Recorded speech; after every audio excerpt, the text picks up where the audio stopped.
کو بولتے ہیں، جو کہ نقصان ہے، قرضہ نہیں ہے۔ قرضہ اس لیے نہیں پڑتا کہ آپ نقصان کر چکے ہوتے ہیں۔ 100 ارب روپے کا نقصان تھا، آج اس کو 25 سال ہو گئے، 24 سال 25 سال ہو گئے۔ جب مشرف صاحب گئے تو پیپلز پارٹی کی حکومت آئی، انہوں نے کہا وہ جو تھی وہ آمریت کی حکومت تھی، ہم آئیں گے، ہم ٹھیک کر دیں گے، ہم دیکھیں آپ کو صحیح کر کے دکھاتے ہیں۔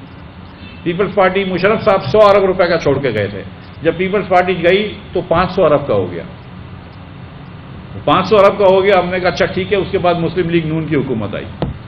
مسلم لیگ نون کی حکومت نے سمجھا اور صحیح سمجھا کہ ہم ان سے زیادہ کمپیٹنٹ ہیں، ہم ان سے زیادہ اہل ہیں، اور یہ لوگ تو صحیح نہیں تھے، اور جو بھی جیسے بھی تھے ہم اس کو ٹھیک کر کے دکھائیں گے آپ کو، اور ہم ٹھیک کر دیں گے۔ مسلم لیگ نون آئی، اس نے کوشش کری۔ جب مسلم لیگ نون 5 سال بعد چھوڑ کے گئی تو وہ 500 ارب سے بڑھ کے 1100 ارب ہو گیا تھا۔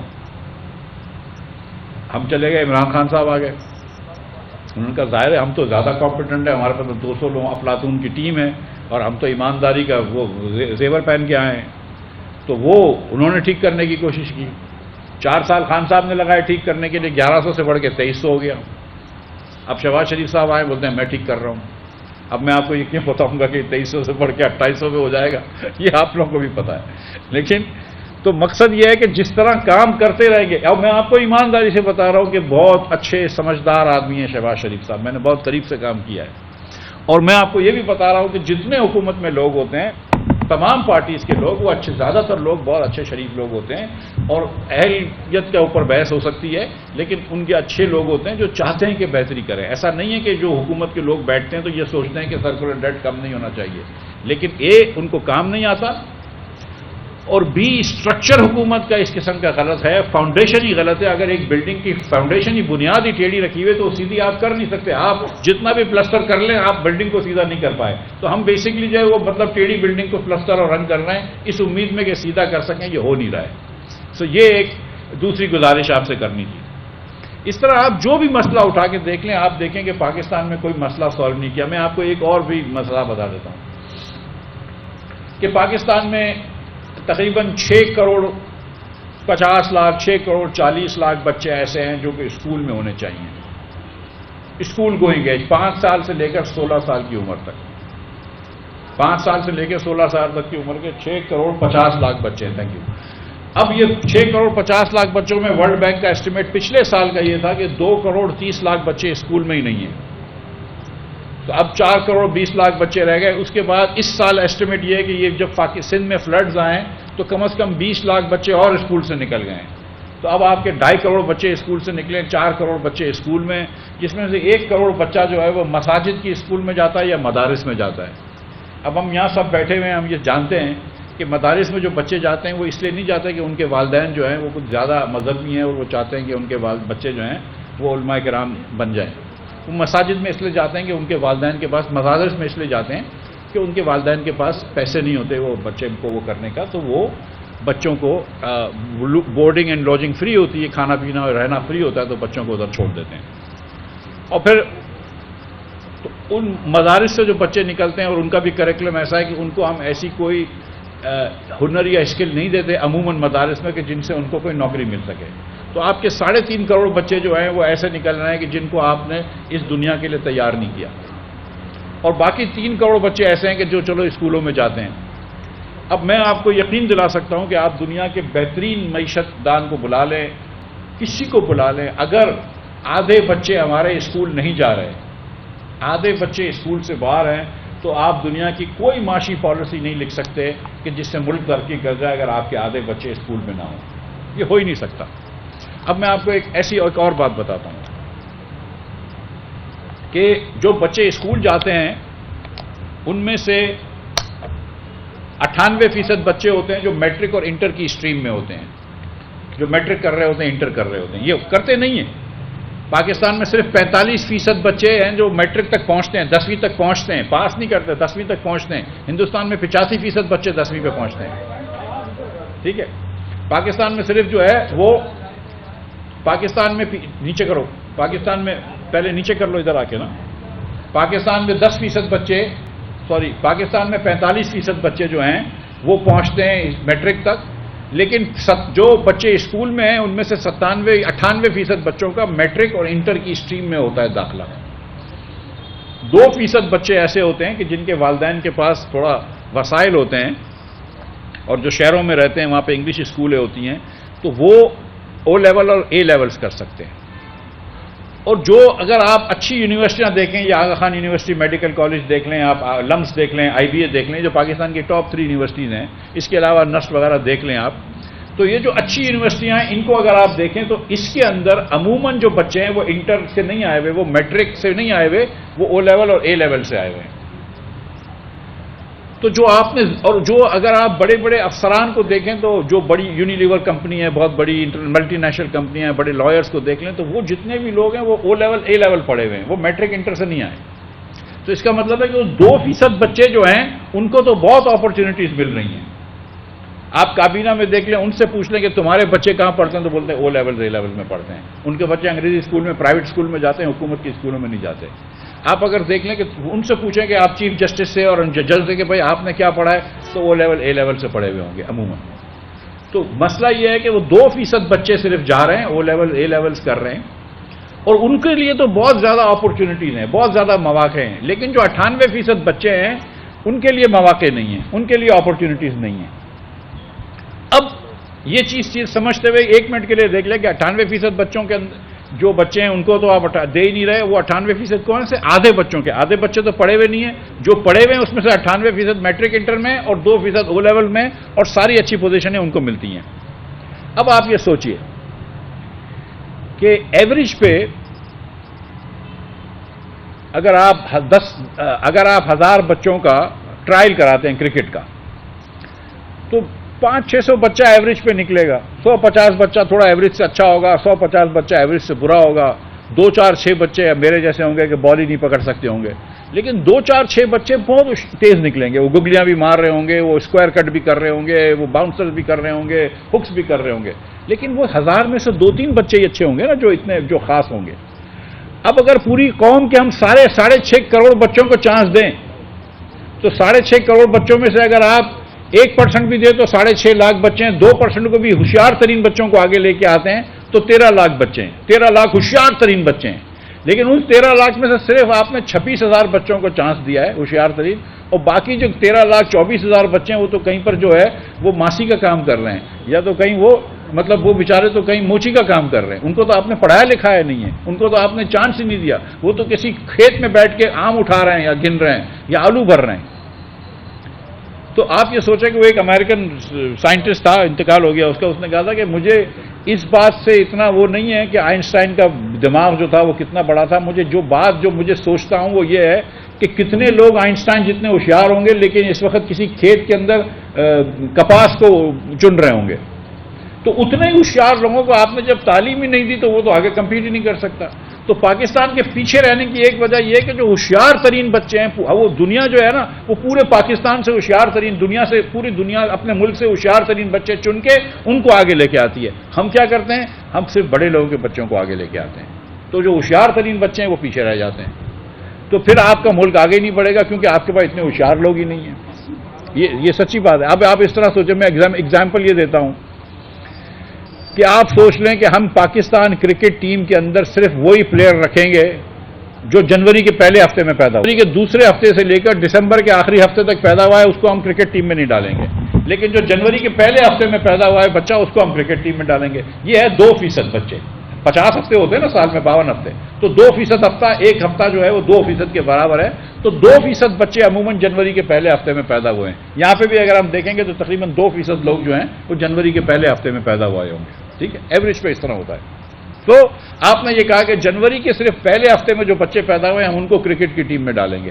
تو آپ کے پاس حنیف محمد نہیں ہوتا, آپ کے پاس فضل محمود نہیں ہوتا, آپ کے پاس ظہیر عباس نہیں ہوتا, آپ کے پاس جاوید میاداد نہیں ہوتا, آپ کے پاس عمران خان نہیں ہوتا, آپ کے پاس وسیم اکرم نہیں ہوتا. ان کو اگر آپ مس کر دیتے تو آپ کیا ٹیم بنا لیتے.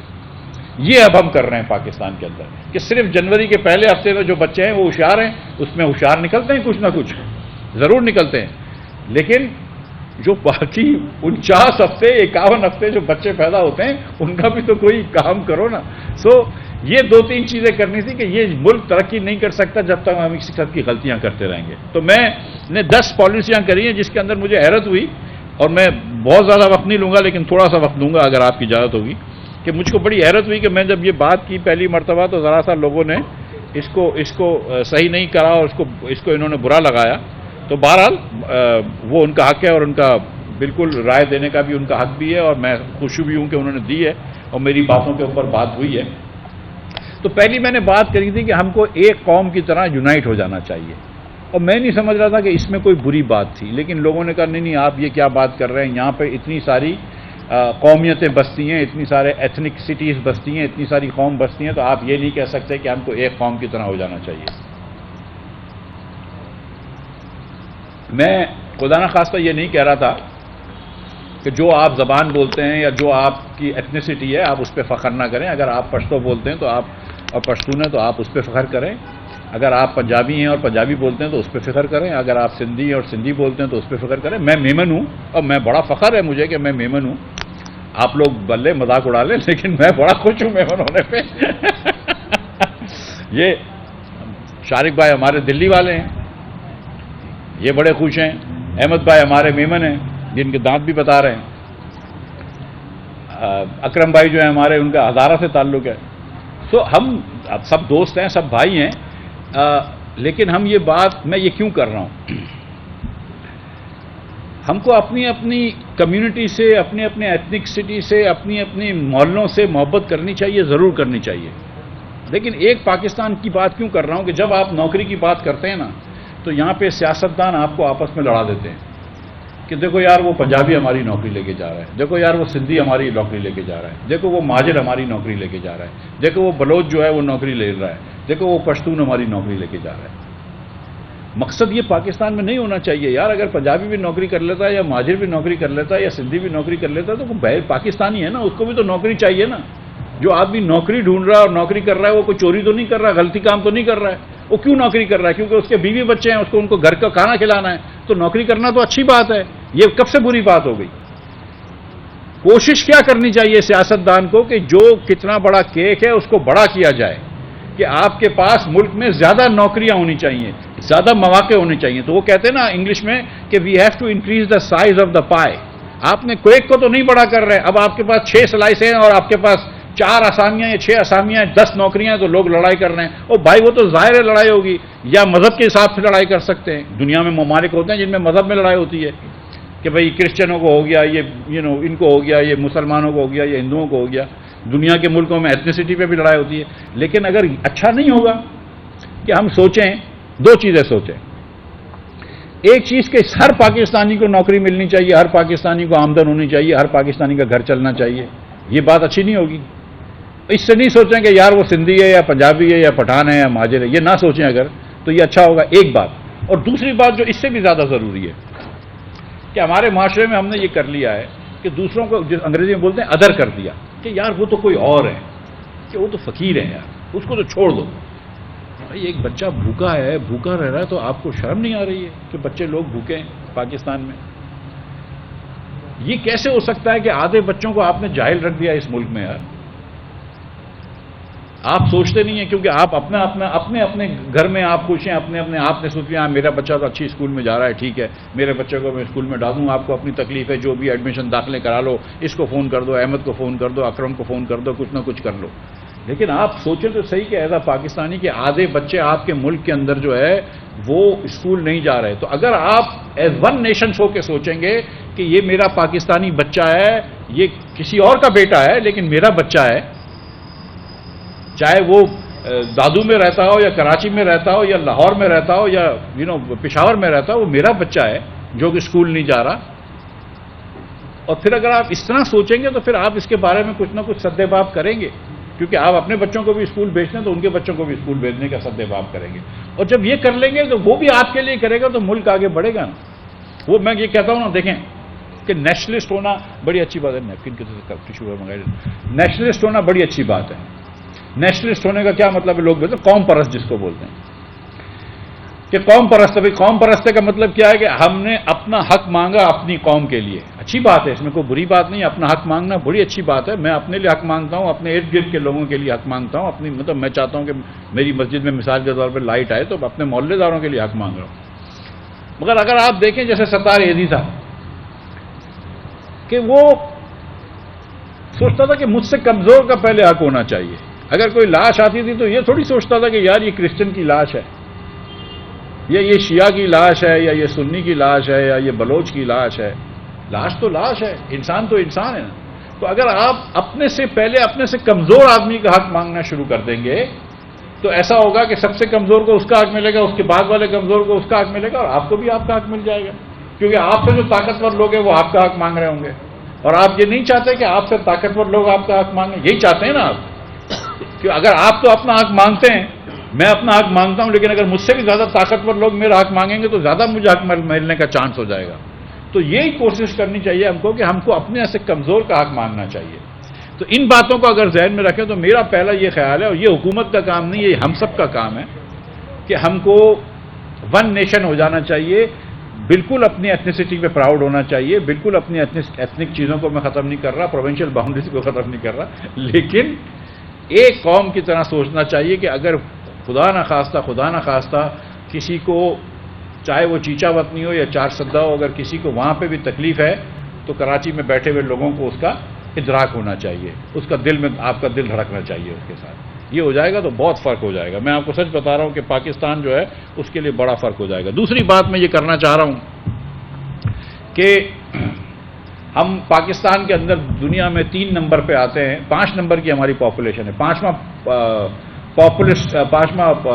ہائیسٹ پاپولیشن ملک ہے دنیا کا، لیکن 3 نمبر پہ بچے پیدا ہوتے ہیں پاکستان میں، سب سے زیادہ ہندوستان، پھر چین اور پھر پاکستان میں 55 لاکھ بچے پیدا ہوتے ہیں ہر سال، 10 لاکھ ضعیف لوگ انتقال فرما جاتے ہیں، یا 10 لاکھ لوگ، تو 45 لاکھ سے ہماری آبادی بڑھ جاتی ہے، پھر تقریباً 2.3% پہ بڑھتی ہے۔ اور جب آپ 55 لاکھ بچے ہوتے ہیں، اچھا اب جو ضعیف انتقال کر جاتے ہیں، لیکن جو 55 لاکھ بچے ہوتے ہیں تو آپ کو 55 لاکھ بچوں کو اسکول میں ایڈمیشن دینا ہوتا ہے، رائٹ؟ تو 55 لاکھ آپ کو اسکولیں کی اسامیاں چاہیے، اسکولوں میں جگہ چاہیے، اسکولوں میں کرسیاں چاہیے، ان کے ٹیچرز چاہیے۔ 55 پہ بھی اگر ایک ٹیچر چاہیے آپ کو، تو آپ کو 1,00,000 ٹیچر ہر سال چاہیے نیا، ہر سال 1,00,000 ٹیچر نیا چاہیے۔ اس کی آپ تنخواہ سوچ لیجیے کتنی دینی ہوتی ہے، اگر آپ ایک ٹیچر کو 50,000 روپے بھی دیتے ہوں تو۔ اس کے بعد جب وہ بڑے ہوں گے تو ان کے لیے آپ کو نوکریاں چاہیے، رائٹ؟ یہاں پہ ملک کے اندر ہمارے، ابھی تو ہم اس سال تو خیر اللہ ہی معاف کرے، لیکن عموماً 10-12 لاکھ نوکریاں بھی ہمارے ملک میں شروع نہیں ہوتی، 10-12 لاکھ نوکریاں ملک میں دینا مشکل ہے ہمارے لیے۔ آپ سوچیں کہ عمران خان صاحب نے وعدہ کیا تھا کہ ہم 5 سال میں 1 کروڑ نوکریاں کریں گے، وہ نہیں پورا کر سکے 4 سال میں، لیکن 1 کروڑ نوکریاں بھی 5 سال میں دیں گے۔ آپ تو 55 لاکھ بچے ہو رہے ہیں، تو آپ کو 5 سال میں تو 2 کروڑ اور 75 لاکھ نوکریاں چاہیے، اگر ہماری بہنیں بھی کام کرتی ہوں تو، اور اگر بہنیں کام نہیں بھی کرتی تو بھی آپ کو 1.25 لاکھ نوکریاں، 1.25 کروڑ نوکریاں چاہیے۔ تو اتنی نوکریاں کہاں سے لے کے رہو گے؟ اب اس کے باوجود کہ یہ اتنا مسئلہ ہے پاپولیشن کا، اتنا سنگین مسئلہ ہے، کسی حکومت کی پالیسی میں کوئی ایڈریس نہیں ہے اس کا، اس کے اوپر 1 روپیہ خرچ نہیں ہوتا۔ وہ کہتے ہیں کہ آدھی پریگننسیز پاکستان میں جو ہے وہ ان وانٹیڈ ہوتی ہیں یا ان پلانڈ ہوتی ہیں، تو آپ نے کانٹرسیپشن کی کوئی بات نہیں کری، آپ نے دیگر کوئی کلینکس نہیں کھولے، بیسک ہیلتھ یونٹس کے اندر ڈاکٹر نرسیں، وہ مڈ وائف وغیرہ ہوتی ہیں، دائی وغیرہ، وہ کچھ نہیں رکھا آپ نے۔ تو اور اس میں یہ صرف حکومت کی پالیسی کی پلاننگ کی غلطی ہے، کیونکہ وہ آج اگر آپ پاپولیشن کم کرتے ہیں تو آج فائدہ نہیں ہوتا، اس کا فائدہ تو آپ کو آگے چل کے ہوتا ہے، تو کوئی اس میں انویسٹ ہی نہیں کرتا ہے۔ مطلب اگر آپ سارے سال کے اندر 3 کروڑ روپے کا اشتہار کریں گے تو کیا ہوگا؟ 3 کروڑ روپے سے زیادہ تو یہ پانی والے اشتہار کرتے ہیں 15 دن کے اندر۔ ایک ہم کو پاپولیشن کنٹرول کرنا ہے، دوسرے ہم کو تعلیم عام کرنی ہے۔ اب یہاں پہ پاکستان میں جو ہے وہ میں نے آپ سے گزارش کی کہ آدھے بچے اسکول جاتے